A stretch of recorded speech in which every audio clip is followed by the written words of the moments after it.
எல்லோரும் தேர்தலுக்கு பிறகு ஆட்சியை எப்படி பிடிக்கலாம் என்று கேட்கிறார்கள்.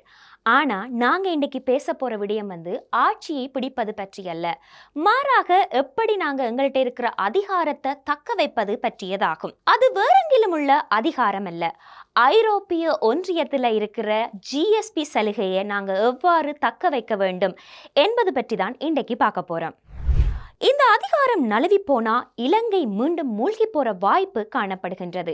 அதனால இந்த ஜிஎஸ்பி சலுகையை எப்படி தக்க வைப்பது என்பது ஒரு முக்கியமான விடயமாக இருக்கிறது. சரி, இந்த ஜிஎஸ்பி பிளஸ் என்றா என்னவென்று எல்லோருக்கும் கொஞ்சம் குழப்பமாகத்தான் இருக்கிறது. உண்மையிலே இந்த ஜிஎஸ்பி பிளஸ் என்றா என்ன? ஜிஎஸ்பியும் ஜிஎஸ்பி பிளஸும் ஒன்றா அல்லது இவை இரண்டும் இரண்டா?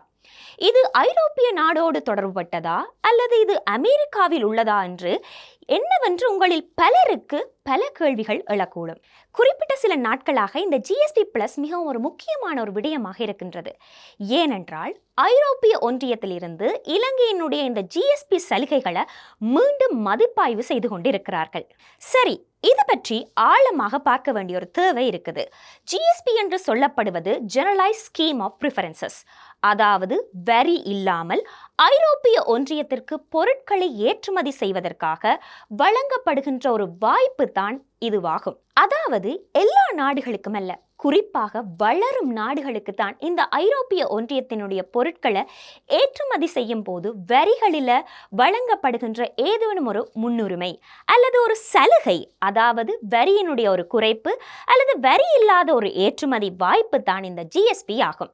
இந்த ஜிஎஸ்பி மூலம் வளரும் நாடுகளில் இருந்து ஐரோப்பிய ஒன்றியத்திற்கு கொண்டு வரப்படுகின்ற பொருட்களினுடைய மொத்த வரி செலவுகளில் இருந்து சுமார் 2/3 பங்கு வரியை இதனூடாக குறைக்கக்கூடியதாக இருக்கின்றது, அல்லது முழுமையாக வரியை இல்லாமல் செய்யக்கூடியதாக இருக்கின்றது. சரி, அதென்ன இந்த ஜிஎஸ்பி பிளஸ்? அதாவது இந்த ஜிஎஸ்பியை விட இன்னும் ஒரு முன்னேற்றகரமான ஒரு விடயம்தான் இந்த ஜிஎஸ்பி பிளஸ். இந்த ஜிஎஸ்பி பிளஸினுடைய முக்கிய நோக்கம் என்னென்று சொன்னால், இந்த வளரும் நாடுகள் தங்களுடைய பொருட்களை ஐரோப்பிய ஒன்றியத்திற்குள்ள கொண்டு செல்கின்ற பொழுது அவர்களுக்கு கொடுக்கப்படுகின்ற ஒரு வாய்ப்பு. அப்போது குறிப்பிடப்பட்ட சில பொருட்களுக்கு முழுமையான வரி நீக்கப்படுகின்றது, சிலவற்றுக்கு கொஞ்சம் குறைவாக வரி நீக்கப்படுகின்றது. நான் முன்பு சொன்னது போல அந்த மொத்த ஏற்றுமதி செலவுகளில் 2/3 பங்கு வரை இந்த ஜிஎஸ்பி பிளஸ் மூலம் அவர்கள் வரிகளை பெரும்பாலும் முழுமையாக வெட்டுகிறார்கள். அதனால இந்த வளரும் நாடுகள் மட்டுமே ஜிஎஸ்பி பிளஸுக்கு சலுகையை பெறக்கூடிய ஒரு வாய்ப்பு காணப்படுகின்றது. அந்த அடிப்படையில் சர்வதேச அளவில் அங்கீகரிக்கப்பட்ட 27 உடன்படிக்கைகள்ல நாங்க இணங்கப்பட வேண்டும். இந்த 27 உடன்படிக்கைகளும் பெரும்பாலும் உலகத்தோடு நாங்க அடிக்கடி சொல்ற விடயங்களோடு தொடர்பட்டவையாக இருக்கின்றது. இந்த தொழிலாளர் சட்டங்கள், சுற்றுச்சூழல் மற்றும் நிலையான அபிவிருத்தி தொடர்பான வளர்ச்சிகள், நல்லாட்சி கொள்கைகளோடு இணங்கப்பட வேண்டிய உடன்படிக்கையா இருப்பதோடு மனித உரிமைகளோடு தொடர்பட்டதா இருக்குது. இந்த 4 பிரிவுகளின் கீழும் 27 உடன்படிக்கைகள்ல நாங்க இணங்கினால்தான் நமக்கு இந்த ஜிஎஸ்பி பிளஸ் கிடைக்கக்கூடிய ஒரு விடயமா இருக்கின்றது. இந்த ஜிஎஸ்பி பிளஸ் கிடைத்த பிறகு நாம் ஐரோப்பிய ஒன்றியத்திற்கு பொருட்களை இலகுவாக ஏற்றுமதி செய்யக்கூடியதாக இருக்கும், அதாவது வரி இல்லாமல் ஏற்றுமதி செய்யக்கூடியதாக இருக்கும். அவர்கள் இறக்குமதி செய்யும் போது மொத்த வரிகளில் 2/3 பங்கு வரை இதனால் இலவசமாகி விடுகின்றது. அதன் அடிப்படையில் இலங்கையில் பெரும்பாலும் இந்த ஆடைத்துறை பொருட்கள் மற்றும் ரப்பர் பொருட்களுக்கு இந்த ஜிஎஸ்பி பிளஸ் ஐரோப்பிய நாடுகளுக்கு செல்கின்ற இந்த பொருட்களுக்கு கிடைக்கின்றது. வரி இல்லாததால ஐரோப்பிய ஒன்றியத்தில் இந்த பொருட்கள் போட்டி விலையில விற்கிறதுக்கான ஒரு வாய்ப்பு எங்களுக்கு கிடைத்திருக்கின்றது. இப்போது இந்த வாய்ப்பில் ஒரு பெரிய சிக்கல் நிலை ஒன்று ஏற்பட்டிருக்கின்றது. ஐரோப்பிய ஒன்றியம் இதை மீண்டும் மதிப்பாய்வு செய்ய போகிறதாக கூறியிருக்கிறார்கள். இலங்கையோ அல்லது வேறு ஏதும் ஒரு நாடோ இந்த ஜிஎஸ்பி சலுகையை பெற வேண்டும் என்று சொன்னால், நாங்கள் முன்பு சொல்லப்பட்ட அந்த உடன்படிக்கைக்கு உரிய விடயங்களை இணங்கி உள்ளதா, அதற்கு ஏதும் நடவடிக்கைகள் எடுத்துள்ளதா என்று அவர்கள் தொடர்ந்து மதிப்பீடு செய்து பார்த்து கொண்டிருப்பார்கள். அவர்களுடைய மதிப்பீடு எப்படி இருக்குது என்று சொன்னால், அவர்கள் அந்த உடன்படிக்கைகளுக்கு இணங்கி உள்ளார்களா என்று பார்க்கிறார்கள். சர்வதேச தொழிலாளர் அமைப்போடு அவர்கள் கலந்துரையாடுகிறார்கள். நாம் அந்த உடன்படிக்கைகளுக்கெல்லாம் இணங்கி உள்ளோமா என்று வேறு உலகில் உள்ள ஏனைய நாடுகளோடு கலந்துரையாடுகிறார்கள். அந்த நாடுகளுக்கு சென்று அங்குள்ள அரசியல்வாதிகளோடையும் சிவில் சமூகங்களோடையும் வந்து அவங்க கலந்துரையாடி பார்க்கிறார்கள். இவர்கள் சொன்னபடி எல்லா வேலையும் நடக்கிறா என்று பார்க்கிறார்கள். அப்படி வேலை நடக்கவில்லை என்று தெரிஞ்சிச்சு சொன்னா படிப்படியாக இந்த GSP பிளஸ் வந்து இழக்கப்பட்டு மீண்டும் GSPக்கு செல்ல வேண்டிய தேவை வந்து ஏற்படுகின்றது. இந்த GSPக்கு வந்தா பெரும்பாலும் அந்த வரிகள் வந்து முழுமையாக நீக்கப்படாது, ஒரு பகுதி மட்டும்தான் நீக்கப்படக்கூடியதாக இருக்கும். அப்படித்தான் உங்களுக்கு நினைவிருக்கும் என்று நினைக்கிறேன். எங்கள்கிட்ட இருக்கிற தரவுகளின்படி இலங்கையில முதல்ல வந்து GSP கிடைத்தது வந்து 1971ஆம் ஆண்டு. அதன் பின்னர் 2005ஆம் ஆண்டுல GSP பிளஸ் எங்களுக்கு கிடைத்தது. அதற்கு பின்னர் 2010ஆம் ஆண்டு நம்மிடம் இருந்த அந்த GSP பிளஸ் வந்து பறிக்கப்பட்டது. நாங்க மனித உரிமை பிரச்சனைகள் காரணமாக இது வந்து பறிக்கப்பட்டதாக சொல்லப்பட்டது. திரும்பவும் 2017ஆம் ஆண்டு எங்களுக்கு மீண்டும் இது கிடைக்க பெற்றது. இப்போது மீண்டும் 2025ஆம் ஆண்டுல வந்து மீள மதிப்பாய்வு செய்ய போவதாக கூறியிருக்கிறார்கள். இங்கதான் நாங்க எங்களோட முன்பு வீடியோக்களை பார்த்திருந்தீங்கள்டா புரிஞ்சிருக்கும். இந்த ஆன்லைன் சேஃப்டி பில்லை கொஞ்சம் கவனமா செய்ய சொல்லி நாங்க அடிக்கடி சொல்லியிருந்தோம். இதற்கான காரணம் என்னவென்று சொன்னா அதிலிருந்து மக்களுடைய பேச்சு சுதந்திரம், மனித உரிமைகள், தொழிலாளர் சம்பந்தமான சுதந்திரம், தொழிலாளர் சட்டத்திட்டங்கள் போன்ற விடயங்கள் வந்து பாதிக்கப்படக்கூடிய ஒரு விடயமாக இருக்கின்றது. ஐரோப்பிய ஒன்றியத்திற்கு இது தெரிந்திருந்துச்சு சொன்னா இந்த GSP பிளஸ் வந்து எங்களிடமிருந்து பறிக்கப்படும். இலங்கையிலிருந்து ஐரோப்பாவுக்கு ஏற்றுமதி செய்யப்படுகின்ற மொத்த ஏற்றுமதியில சுமார் 20 to 24% ஐரோப்பிய ஒன்றியத்திற்காக செல்கின்றது.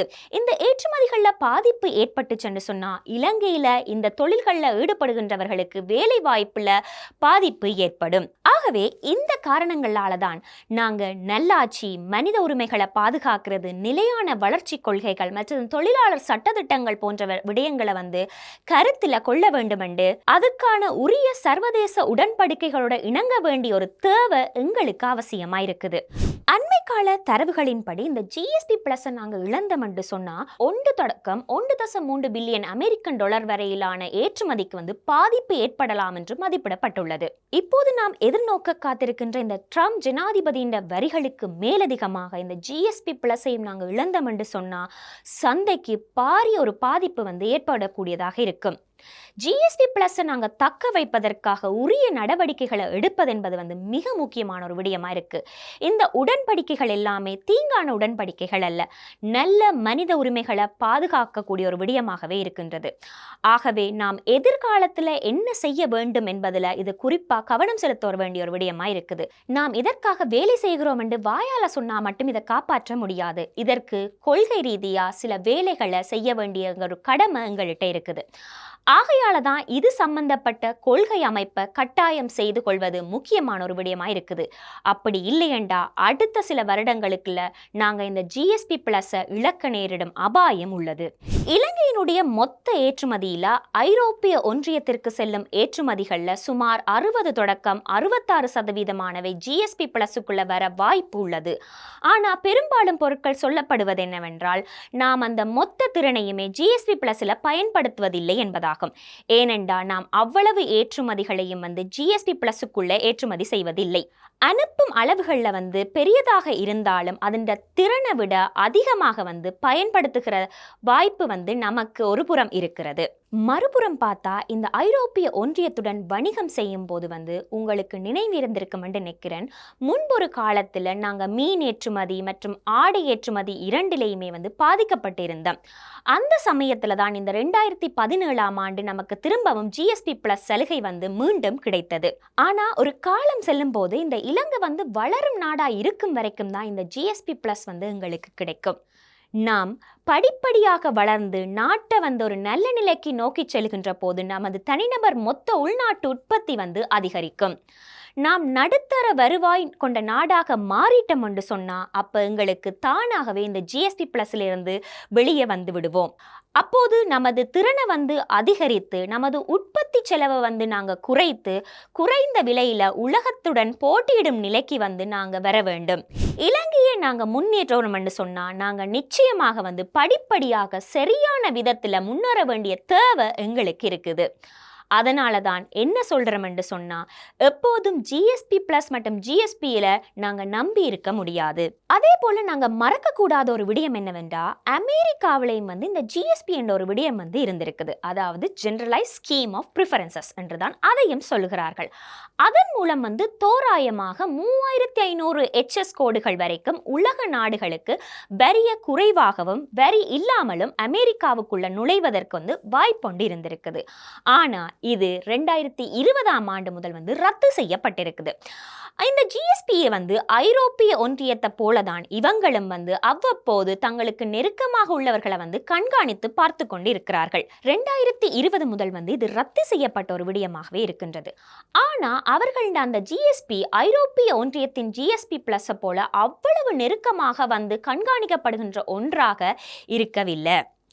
ஆனா இது 2020ஆம் ஆண்டோடையே முற்றாக நீக்கப்பட்ட ஒரு விடயமா இருக்குது. அமெரிக்கால பெரும்பாலும் இப்போது இது செயல்படா விட்டிருந்தாலும் ஏதாவது ஒரு நாட்டில் இது பற்றி ஒரு புகார் வந்திருந்தா, அல்லது அவர்கள் மனித உரிமைகளை மீறுகிறார்கள், அல்லது இவர்கள் அமெரிக்காவுக்கு எதிராக செயற்படுகிறார்கள் என்று அவர்கள் தெரிஞ்சா, அல்லது கம்யூனிஸ்ட் நாட்போடு அவர்கள் இருந்தது என்று சொன்னார்கள் என்றா, அப்போது இவர்கள் இந்த ஜிஎஸ்பியை தடை செய்கிறார்கள். ஆனா இப்போது இந்த முறை முற்றாக செயற்படாமல் இருக்கின்றது. இலங்கை ஒரு வளர்ந்த நாடாக மாற வேண்டும் என்றால் நாங்கள் எப்போதும் சொல்வது போல் வருமானம் அதிகரிக்கப்பட வேண்டிய ஒரு விடயமாக இருக்கின்றது. நமது நிறுவன கட்டமைப்புகளை உருவாக்கி கொள்ள வேண்டிய தேவை எங்கள்கிட்ட இருக்குது. நாம் ஒரு ஊழலற்ற மோசடி குறைக்கப்பட வேண்டிய ஒரு நாடாக மாற வேண்டும். அப்போதுதான் சுற்றுச்சூழல் அதோட அது சம்பந்தமான விடயங்களையும் நாங்கள் ஒரு சிறந்த நாடாக மாறுவோம். இப்படி இருக்கின்ற போதுதான் இந்த நிறுவன கட்டமைப்பை எதிர்காலத்தில் எப்படி இருந்தாலும் இலங்கையை முன்னேற்றுவதற்கு ஒரு முக்கியமான ஒரு விடயமா இருக்கும். இந்த நிறுவன கட்டமைப்பு இல்லாம சும்மா உடல் பலத்தை வைத்துக்கொண்டு நாங்க முன்னேற்ற முயற்சிக்கும் என்று சொன்னா அதால எங்களை எந்த வேலையுமே செய்ய முடியாது. அதனால தான் நாங்க அடிக்கடி சொல்ற ஒரு விடயம் என்னண்டா, இந்த பொருளாதார சீர்திருத்தங்கள் என்பது மிகவும் ஒரு முக்கியமான ஒரு விடயமாக இருக்கின்றது. அந்த மாதிரி தான் இந்த பொருளாதார சீர்திருத்தங்களால மட்டும்தான் எங்கட இலங்கையால ஐரோப்பிய ஒன்றியத்தினுடைய அதிகாரத்தை தக்க வைத்துக் கொள்ளக்கூடியதாக இருக்கும். நாங்க எப்போது இந்த ஜிஎஸ்பி பிளஸையும் நம்பி இருக்க முடியாத ஒரு நிலையும் இருப்பதால இந்த எங்கட பொருளாதார கட்டமைப்பை வலுப்படுத்த வேண்டிய தேவை எங்கள்கிட்ட இருக்குது.